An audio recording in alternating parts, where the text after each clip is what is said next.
Good afternoon and welcome to the One Heritage Group PLC Interim Review Investor Presentation. Throughout this recorded presentation, investors will be in listen-only mode. Questions are encouraged and can be submitted at any time by the Q&A tab situated in the right-hand corner of your screen. Just simply type in your questions and press send. The company may not be in a position to answer every question it receives during the meeting itself. However, the company will review all questions submitted today and publish responses where it is appropriate to do so. Before we begin, I'd like to submit the following poll. I'd now like to hand you over to Luke Piggin, Group FD, and Jason Upton, CEO. Good afternoon to you both. Good afternoon. Thank you for attending our interim results presentation for the period to 31st of December 2021. I'm Jason Upton, CEO of One Heritage Group, and Luke Piggin, our Finance Director, joins me today to run through our presentation. We are going to start by turning our cameras off, but we'll turn them back on for any questions after the presentation. Thank you.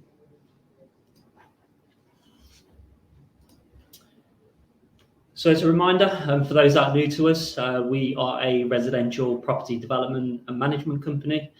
We focus on developing high quality self-contained apartments, both refurbishment and new build projects, along with the development of co-living accommodation, all primarily in the north of England. Our services also expand further than just a property developer, with the provision of property services within the group, along with acting as development manager for third-party owned developments.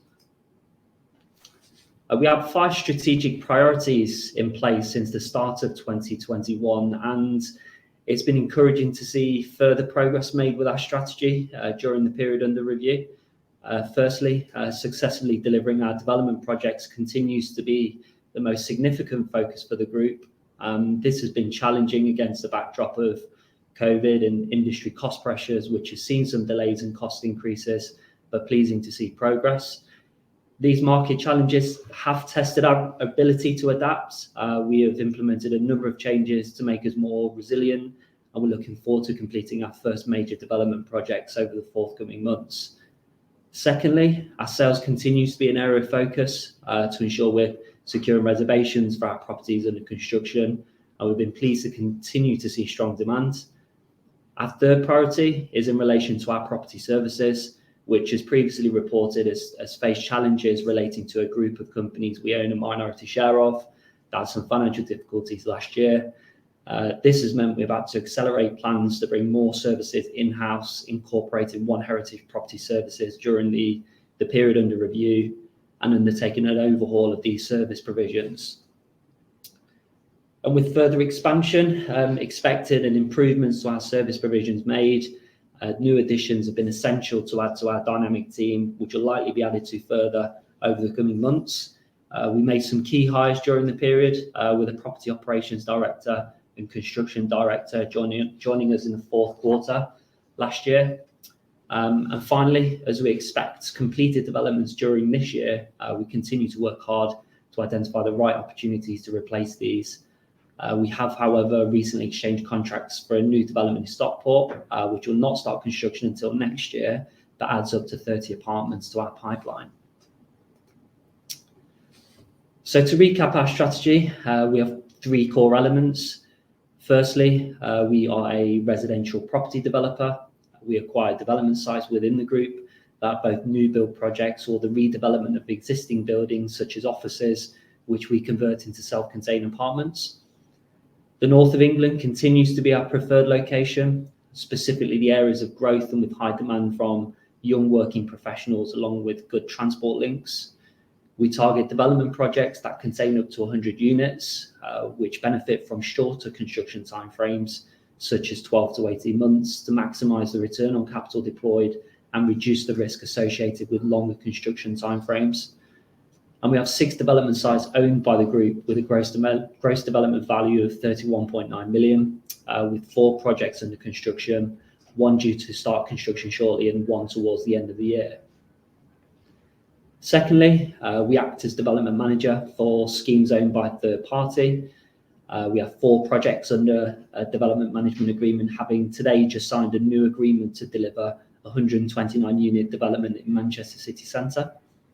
These agreements generate regular monthly income for the group and profit share upon completion. And finally, the third core element of our strategy includes our service provisions covering co-living, construction and property management. Our property services were previously provided by an associated group of companies who are independently managed. We received a share of profits from these entities, but due to the liquidation of 2 of these companies, we've accelerated plans to bring property services in-house sooner. A new agreement was signed at the start of this year, which secures core sources of revenue for co-living in particular. Previously, revenue is from a profit share. However, we now generate income from individual elements, which I'll outline later. A recent change to our strategy sees construction services being provided to both co-living and developments, which strengthens our operating model by providing greater control. And our property management primarily covers lettings, which generate regular management fees from gross rent collected. And these 3 core strategies provide a good balance. Development profits as developer, supported by fees generated from development management projects and our services, which generate a recurring source of income that's especially beneficial considering the level of equity tied up in developments. And what we also believe gives us a competitive advantage against other developers is our wider network in Hong Kong and Asia, which we are demonstrating by securing strong reservations of properties under construction. This network's mainly through our majority shareholder, One Heritage Property Development, who are based in Hong Kong, and provide the UK group with a key sales and marketing function, providing the ability to maximise returns quicker by selling overseas. And having this presence and infrastructure in the Far East we can access, who understand the cultural differences to effectively market and sell our property, brings significant benefits as we look to take the risk out of selling our developments at the earliest opportunity. And this slide outlines the 6 development projects within the group. Our largest development, Lincoln House in Bolton, is progressing well, and we expect this to be completed within the next few months. I visited site a few weeks ago, delighted to see progress, but frustrating. There's been a recent setback relating to the connection of power to the building, which has been out of our control, but now resolved. Our Bank Street in Sheffield development has been delayed as a result of poor contractor performance, which resulted in us terminating the build contract towards the end of last year. This has seen us take over the construction ourselves, but it's taken several months to put right the mistakes previously made by the contractor. It has unfortunately resulted in additional costs for the project and has seen it delayed until the 3rd quarter of this year. Oscar House in Manchester has had its challenges.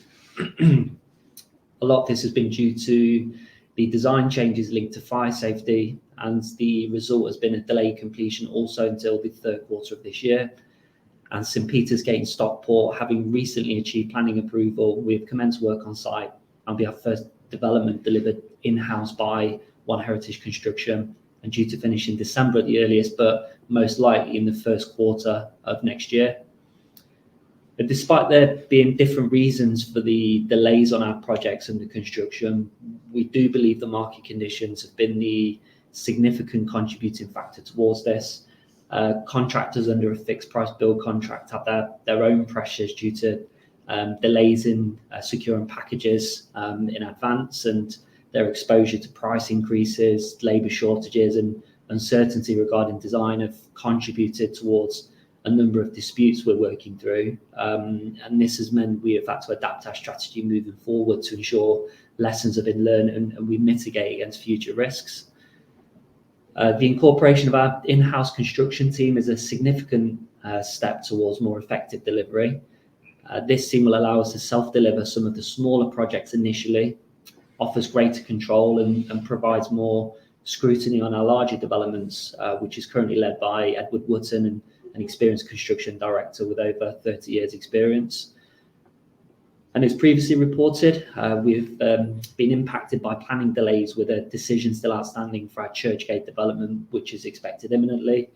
And following our exchange of contracts to purchase Seaton House in Stockport recently, we will be submitting planning application in the next few months and expected decision by the end of the year. But overall, it's been a very frustrating period, but we are facing the same challenges the whole industry are facing relating to material price increases and labour shortages in particular. I am pleased to have seen progress and looking forward to welcoming tenants into our completed developments over the coming months. But on reflection, frustrated with some of the setbacks causing delays which we've been faced with. But I'm of the view the changes being implemented internally to improve our delivery moving forward will make us more resolute and efficient, and we are demonstrating our ability to adapt by incorporating One Heritage construction. Our sales continue to perform well, despite a global pandemic and the setbacks we've been faced with. The sales figures included on this slide have had some adjustments. There's value in the freehold that will likely sell separately, hence the difference between GDV and these values where we're fully sold. Oscar House, we signed an agency agreement which effectively underwrites the full 27 apartments. Lincoln House, we have a bulk offer for 47 apartments, meaning all are now sold or reserved. We are confident we can agree the final terms and exchange contracts for the bulk purchase over the coming weeks, but very pleasing to see institutional interest, which provides us with another exit strategy for future developments. Bank Street marketing activity did pause whilst we resolved the construction issues following the termination of the build contract with our principal contractor. As this is now resolved, we are expecting the final 4 apartments to be sold over the coming months.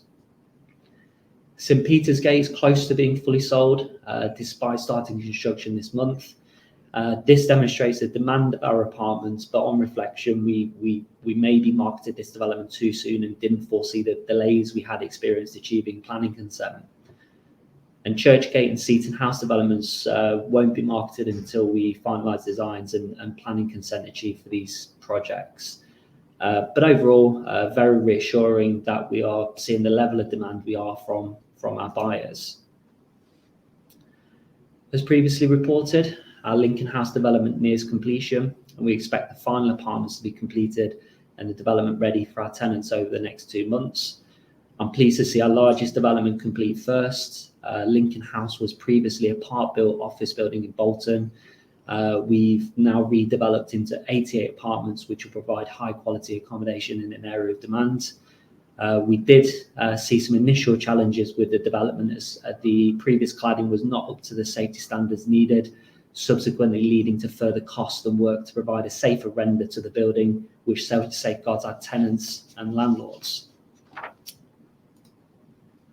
And these images are of our first completed apartment at Lincoln House on the ground floor, which will be used as a show flat and sets the standard for the remaining units. The design and specification has been to a good standard, especially in relation to the market in the area, and we're really pleased with the finishing product. We went from modern grade kitchen with integrated CDA appliances, which provides buyers with a 5-year warranty. Flooring is Antico throughout and carpets in bedrooms. The bathroom also has a modern look with porcelainosa tiles. And overall, very impressed and looking forward to welcoming tenants shortly. And these are our 4 development management projects, which are all at various stages. One Heritage Tower has been subject to design changes and a resubmission of planning, which was approved late last year. The team are currently working with a contractor and expect to sign a PCSA in the coming weeks, with a start on site expected later in the year. And discussions are still ongoing with an external funder for this development. Queen Street in Sheffield has seen a setback as the contractor lined up to complete the works was the same contractor we terminated the build contract with on our Bank Street Sheffield project, which is just up the street. Therefore, we pulled out all discussions, but the positive news is that we expect our internal team to deliver this project, which provides the group with additional revenue as we'll undertake construction services and adds to our construction profile. The former Oldham County Court is progressing well. This is due to finish later in the year and will provide affordable housing to a registered housing provider. We're delighted to be providing this type of accommodation for a registered provider and hope to do similar deals of this nature in the future. And the positive news is that today we've signed a development management agreement to deliver 129 apartments in central Manchester, close to Victoria train station. It will be a 3-year project, and we generate 2% of the development management cost 1% of any debt raised and a 15% profit share from this project. And we're pleased to have added to our development management work, as it provides a different income profile to our own developments and no equity requirement, which reduces financial risk. We are also expected with further development management revenue now being brought into the group to add experienced staff to our development team over the coming months. Our property services have undergone significant changes following the regrettable liquidation of One Heritage Maintenance and One Heritage Design last year, along with the poor performance of One Heritage Letting. In September, we incorporated One Heritage Property Services with the intention to bring as much as we can in-house and splits our services into co-living and residential services. Our co-living services previously outsourced to One Heritage Maintenance and One Heritage Design and now provided fully in-house through One Heritage Property Services. And at the start of this year, we signed a new service agreement which sets out the core services the group now provides on behalf of third parties and the fees it generates from each service. And the core elements co-living services generate revenue from include sourcing, which is where our own internal team source property for third-party investors. A flat £5,000 fee will be charged for this. Refurbishment through our own new construction team. Any works undertaken, the group will charge 5% on all costs. An average co-living project costs around £65,000. Therefore, the group will generate over £3,000 from these properties. And sales, where the group facilitates a property acquisition for a third-party investor, a £1,500 fee will be charged, and where we assist with the sale, a further £1,500 fee. Additionally, we have a flat £100,000 a year annual fee to provide these services on behalf of a third-party company, and I'm expecting co-living services, which includes construction, to generate consistent revenue for the group. We're pleased with the restructuring changes we've made, and this level of control will only enable us to provide a better, more efficient service whilst also securing core sources of revenue for the group. And our residential services mostly include lettings, where we currently have over 250 tenants under management. Our landlords pay 10% plus VAT the gross rent for their management, but we split this between the services we outsource to external agents to let and manage the property day to day, paying around 6% for this. And the remaining 4% the group generates to cover our costs of managing the landlord, their statements and other administrative tasks, for instance. And as we add new processes, we are expecting our fee to increase, but essentially we outsource the tenant and day-to-day property management to local agents who know and have a presence in the area. The resource and cost required for us or the group to provide this in-house just isn't viable at this point in time. I'm now going to hand over to Luke to run through the financial review. Thank you, Jason. Following the end of the interim period, we were very happy to have announced we had listed a corporate bond on the standard segment of the main market of the LSE.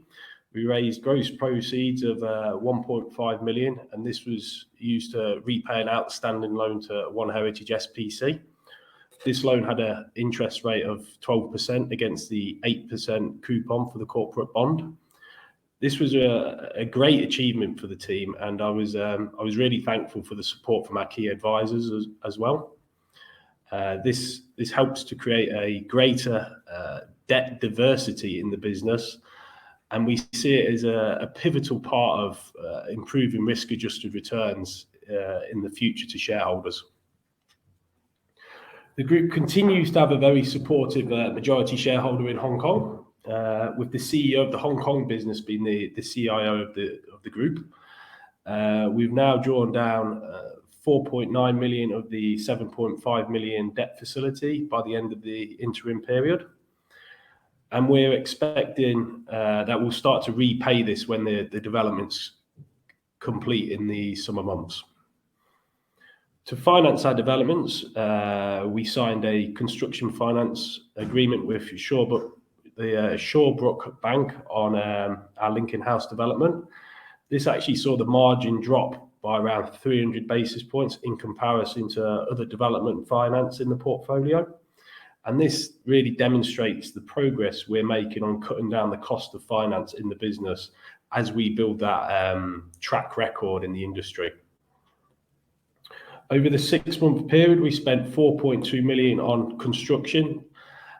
This was up from 1.8 million in the prior 6 months. And we're closing in on our first completion, as Jason had previously mentioned. Lincoln House is due to complete by the end of the financial year. We did generate a loss in the period of 0.5 million. This was down from 0.2 million in the comparable period, which also pushed our NAV per share to 6.7p. This was compared to 8.4p as at the end of the prior financial year. From a revenue side, we're still awaiting our first completion, and other business lines are still in their infancy. Costs did increase, and this was primarily driven by employment costs, as the group saw the average number of employees increase to 20, compared to the prior comparables of 11.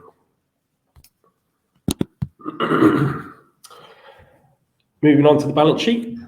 Lincoln House saw the most significant investment, as it's both our largest development and closest to completion, with further costs incurred on Oscar House and Bank Street, the other sites in the construction phase. There is a slight difference if you combine the numbers from the 4.2 million in the prior slide, and that's down to capitalised costs and other planning and design costs incurred on some of these sites as well. We expect to be on site on the St. Peter's Gate site imminently, and we will see the investment here in the final 6 months of the financial year. We did pay a deposit on Seaton House post-period end, with completion on that acquisition expected in the next 12 months. The total building cost is around, 675,000. We had our profit participation investment repaid in the interim period, and a new agreement signed with the same entity, Robin Hood Property Development. This agreement will allow us to provide a range of services as covered by Jason, including sourcing, refurbishment, general administration and transaction support. It didn't contribute meaningful revenue in the interim period, as it was signed on the 23rd of December. The mix of borrowing has changed as we repaid a bridging loan of 0.8 million in relation to Lincoln House, and then we signed that construction finance agreement on the same development I touched upon before. We saw the majority of the finance for the developments being borne by drawing down on the shareholder loan facility, but we expect the expenditure in the final 6 months of the year to be covered by construction finance. Where we sign a construction finance agreement, we have to provide the initial funding before the financial institution provides the remaining amounts at the end. Onto the income statement, we saw a growing contribution from development management fees to the top line, which will be further augmented by the signing of the agreement on Great Juicy Street announced today. This provides a steady stream of income over the life of the development and then a profit share at the end. So it's slightly different to what we see in the developments that we internally finance ourselves. Co-living related revenue fell as the issues with One Heritage Complete weighed on transactions in the period.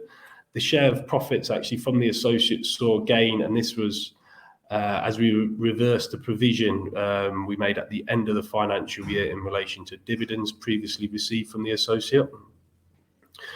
Administration costs, as we touched upon previously, have increased due to employment costs, which grew as we built a team for the newly incorporated property services and construction segments in the group.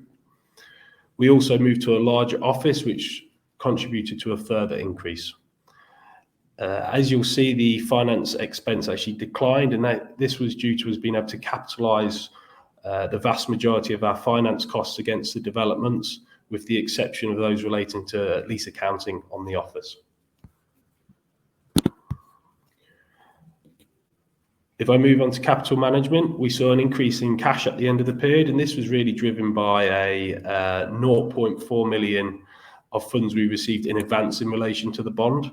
This was set aside but still recognised on the balance sheet, where there was a corresponding payable of the same amount. We improved the financing in the business with the signing of further construction finance, the issuance of the corporate bond post-period end, and we also extended the last remaining SPC loan. The other SPC loan was repaid following the issuance of the bond.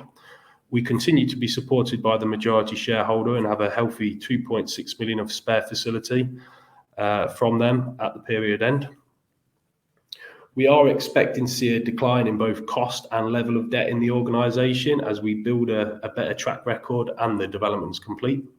The group's policy is to have a net debt to equity ratio of 3. It's currently at 4.1. I'll now pass you on to Jason. Thanks. Thank you, Luke. So our strategic priorities for 2022 remain the same as 2021, as we continue to focus on the success of our existing developments and expect to welcome tenants from Q2 onwards. Sales for our developments remain strong, but still an area we're striving to improve in a competitive market, and as is our property services, which will be tested further as our developments complete. And further growth is expected, and to support this, new staff will likely be added to the team during the year. However, professional development of our staff continues to be an area of focus. And finally, the pipeline will require attention as we progress through the year and look to replace our completed development projects with new projects. And in conclusion, we continue to face industry challenges, which we have adapted well to, but has resulted in significant change. I'm extremely pleased with the progress our team are making, and on reflection, proud that we've made improvements to allow us to become more resolute and efficient as a business. I'm looking forward to seeing our completed developments this year, and delighted to have added strong income sources for the group, which provide more diverse sources of revenue. Thank you, and we'll now take some time to answer any questions. Jason, Luke, thank you very much for your presentation. Ladies and gentlemen, please do continue to submit your questions using the Q&A tab situated in the right-hand corner of your screen. But just while Jason and Luke take a few moments to review those questions submitted today, I'd like to remind you that a recording of this presentation, along with a copy of the slides and the published Q&A, can be accessed via your investor dashboard. We actually received 2 pre-submitted questions from investors, and I want to start off the Q&A session with these. The first one reads as follows. Once the One Heritage Property Services infrastructure is fully built out and tested, is there considered scope and a decent financial return to extend an online offering to properties developed outside the group? Yeah, so there certainly is scope to expand our property services beyond our own properties once we're comfortable to do so, and a strong enough business case. Our short-term focus is to improve these services first, and then will be our strategy later in the year. It would be too early to commit to anything yet, but we are keeping our options open. Thanks very much, Jason. The next question asks, is the move to internalize some contracting activities positive or negative for group cash flow compared with using external contractors? I'll handle this one. It's broadly neutral. We kind of see it, to be honest. So if you think of what the principal contractor does, they'll invoice us at the end of each month once the work's undertaken, and under our normal payment terms, we'll pay them about 30 days afterwards. If we're replacing the principal contractor, we'll actually have a similar arrangement with the subcontractors behind them.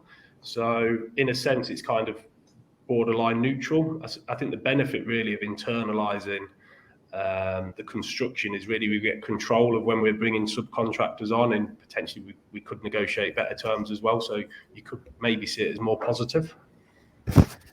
Thank Thank you for that, Luke. That actually concludes the pre-submitted questions. And as you can see, we've received a number of questions throughout today's presentations. So thank you to all the investors for submitting those. Could I just ask you to read out those questions and give responses where it's appropriate to do so, and then I'll pick up from you both at the end. Yep, sure. So I've got a question here. You mentioned you sold your St. Peter's Gate development too early. Can you elaborate? So the benefit of selling early is to de-risk the development at the earliest opportunity, securing sales in advance of completion, which means we can be as efficient as possible with our capital. The risk is selling as prices are increasing. So with our St. Peter's Gate development, we secured sales around 18 months prior to when we expect the development to complete. But in that time, both construction prices as well as values have increased, meaning we haven't been able to fully offset an increase in costs with an increase in values. We do believe, however, this is an exception given the variables such as COVID and the war in Ukraine, for example, but something we are conscious of in the future. Okay, thank you. We've got a question from Darren here.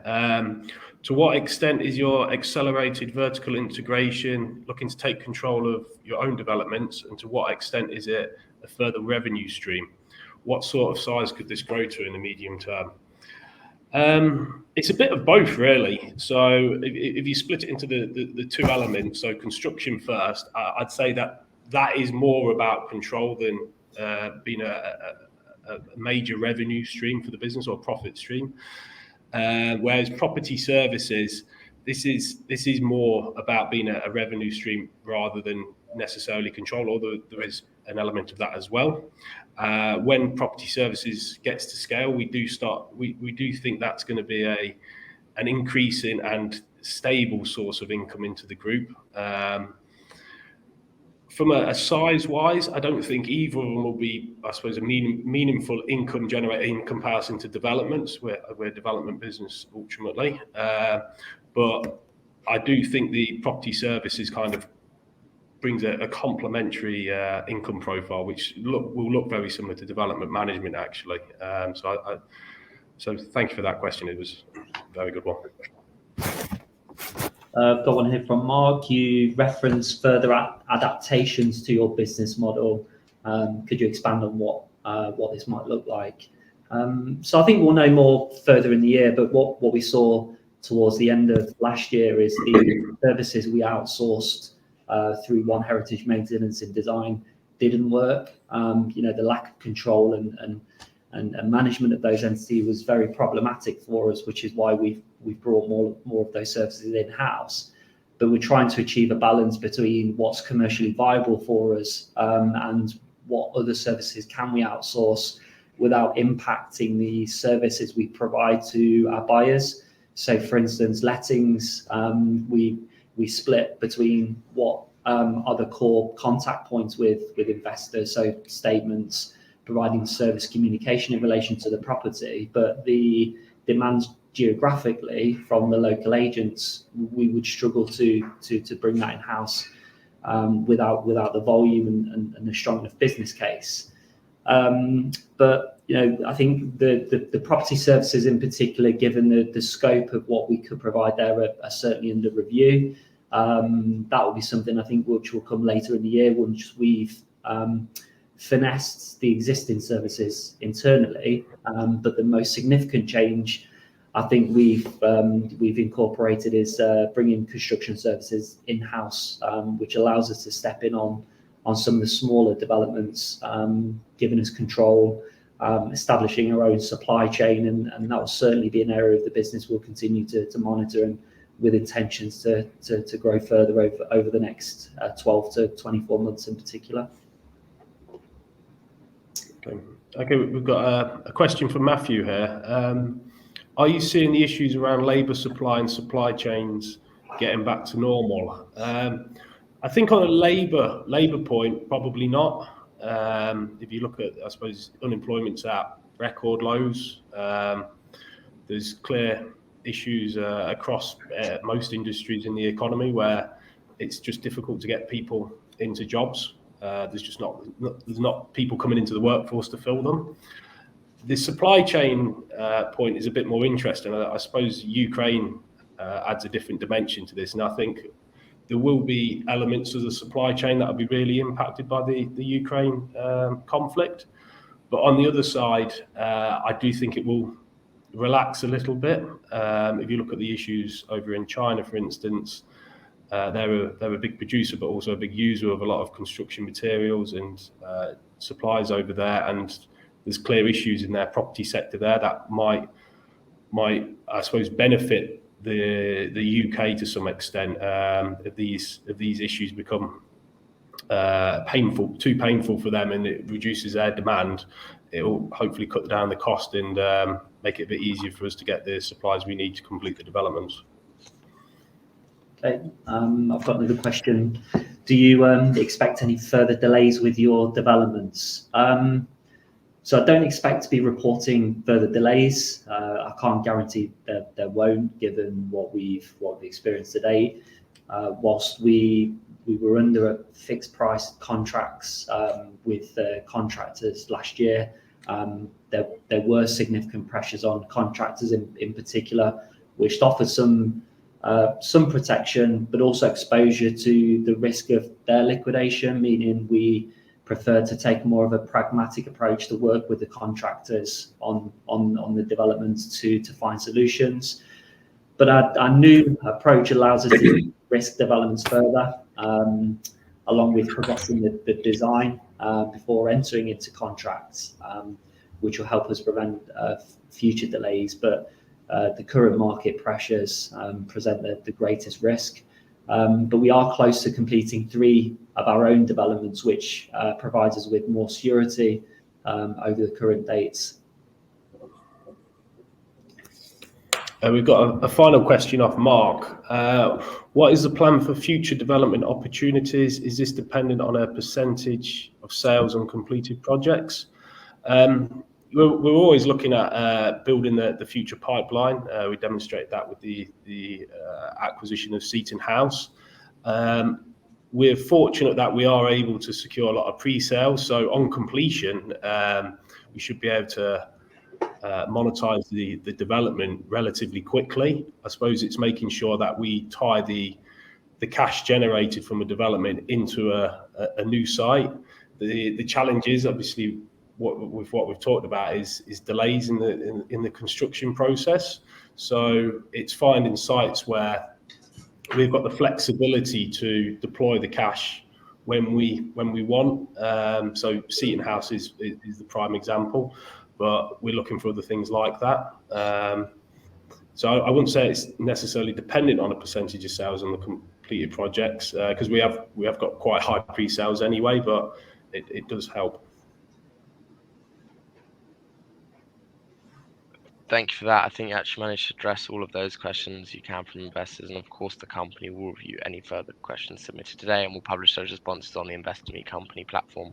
Just before redirecting investors to provide you with their feedback, which I know is particularly important to you both, Jason, could I just ask you for a few closing comments? Yeah, sure. So thank you for attending our interim results presentation this afternoon. Hope we've offered further insight into the business and visibility of the progress we continue to make in what's been a very challenging period for the group and industry. We remain positive for the outlook of the property market, but cautious about market volatility caused by pressures on material prices, labour, and more recently energy prices. Demand for our property remains strong, especially from overseas buyers, which bodes well for the future. I'm now looking forward to showcasing our completed developments this year, which total 138 apartments, and expect to see strong revenue generated from our development management, construction and co-living services over the forthcoming period. And thank you again, and have a good evening. Jason, Luke, thank you very much for updating investors today. Could I please ask investors not to close the session, as you'll now be automatically redirected to provide your feedback in order that the management team can better understand your views and expectations. This will only take a few moments to complete and I'm sure will be greatly valued by the company. On behalf of the management team of One Heritage Group PLC, we'd like to thank you for attending today's presentation, and good afternoon to you all.